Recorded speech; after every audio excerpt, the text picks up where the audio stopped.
Nalalapit na ang nakatakdang ikalimang State of the Nation Address o SONA ng Pangulong Ferdinand Marcos Jr. ngayong alas 4 ng hapon.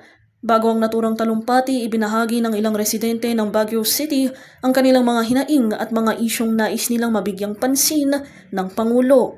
Isa si Rosela, 22 anyos at isang server sa karinderya. Sa mga umaasang marinig ang mga hakbang ng pamahalaan upang mapataas ang sahod at matugunan ang patuloy na pagtaas ng presyo ng mga pangunahing bilihin.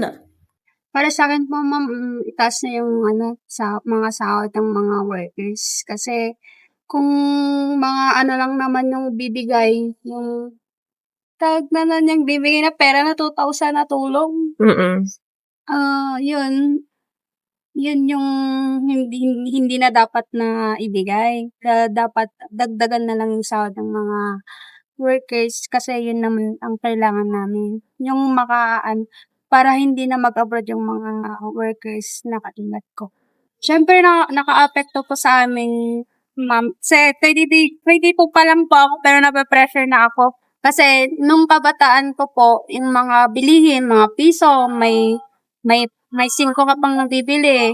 Merienda mo na yun with palamig. Pero ngayon, 5 pesos ang Apollo. Wala ka nang nabibiling mura ngayon. Puros mga mahal na. Parang yung 100 mo, 1,000 na ngayon. Samantala sa isinagawang kilos protesta kaninang umaga sa Malcolm Square, nagpahayag din ng kanyang panawagan ang isang residente sa pagganap. Ang nais ko marinig sa SONA 2026 ni President Bongbong Marcos mamaya ay magkakaroon tayo ng mas maraming trabaho, magkakaroon tayo ng mas magandang daloy ng kuryente at mas murang kuryente at hindi puro ayuda pero trabaho. So, sana yun ang marinig natin, yun pinagdadasal natin, pero kung hindi man, sana sa susunod ay talagang meron tayong makikitang mangyayari, hindi lang puro salita, pero meron din sana talagang gawa. At hindi yung mga puro mining at puro patsilika, pero yun talaga ikabubuti ng mga sambayan ng Pilipino. Ayon kay Silverio Somera, isang empleyado sa barangay, mahalagang mas pagtuunan ng pansin ng administrasyon ang pagpapalakas ng sektor ng agrikultura upang matulungan ang mga magsasaka at mangingisda na mapatatag ang supply ng pagkain sa bansa. Ganito rin ang sentimiento ni JM na umaasang matutugunan ang iba pang mahalagang issue na kinakaharap ng mga ordinaryong mamamayan. Gusto ko marinig sa kanya na sana maisabi niya yung mga tunay na may kasalanan sa flood control. Yun ang gusto ko marinig sa kanya, kung ano na ang kahinatnan yung mga yung pag-iimbestiga nila. Okay. I-focus na siya na yung mga yung pagtulong sa mga nakakailangan ng tulong kagaya ng mga mangingisda, farmers. Yun sana yung mga nasa laylayan. Yun sana ang dapat tulungan. Dapat ipakulong yung dapat may pakulong. Hindi natin maiwasan yung talaga pagtaas ng presyo kasi sa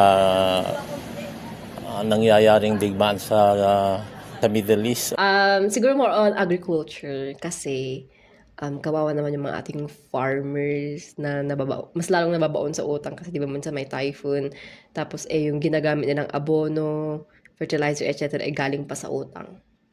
So sana pagtuunan din niya yun ng pansin, hindi puro hindi puro export. Samantala, nais namang marinig ni Joanne ang mga bagong programa at hakbang ng pamahalaan na nakatuon sa pagpapabuti ng serbisyong pangkalusugan para sa lahat.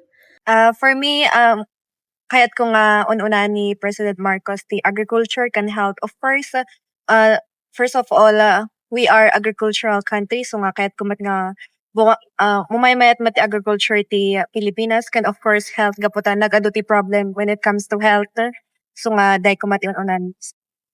Bagamat magkakaiba ang kanilang mga hinaing at inaasahan, iisa ang kanilang hangarin na marinig sa SONA ang malinaw na direksyon ng pamahalaan, ang kasalukuyang kalagayan ng bansa at mga programang ipapatupad sa nalalabing 2 taon ng administrasyon ni Pangulong Ferdinand Marcos Jr. Kasama si Angie Dominguez, ako si Ira Marzan Para sa Herald Express.